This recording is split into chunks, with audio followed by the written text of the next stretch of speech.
And there was supposed to be a preliminary inquiry this morning, and the purpose of the preliminary inquiry is for the magistrate, the examining magistrate, to look at the facts, look at the depositions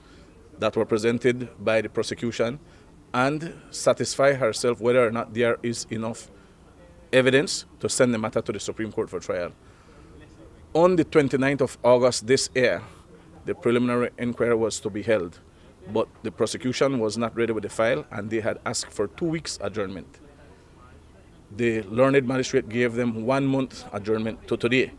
final adjournment. And this morning, when counsels representing the defendants, that is Senior Counsel Simeon Sampson, Senior Counsel Ellis, Arnold, and myself, appeared in court, we were ready to make legal submissions pursuant to Section 34 of the Indictable Procedure Act, arguing that there is an insufficiency of evidence to commit the matter to trial at the Supreme Court. But the Crown stood up and made a representation that the file was still not ready. And all three attorneys made legal submissions pursuant to Rule 3, subsection 3 of the Criminal Procedure Rules, and Rule 5.9 of the Criminal Procedure Rules of Belize,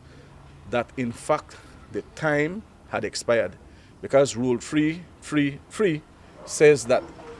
the preliminary inquiry must be held within 6.5 months, that is 26 weeks from the first hearing, and the 6.5 months has expired. And Rule 5.8 says that the time for disclosure must be 2 weeks prior to the PI, and so the PI is today. Disclosure ought to have been completed 2 weeks prior to today, and that was not done. They are still not finished with disclosure, and they are still not finished with the file. So the learned magistrate upheld our submissions that in fact the criminal procedure rules are breached, and the breach are substantive, and the breach will result in a miscarriage of justice if there is an adjournment given to the Crown for the third time.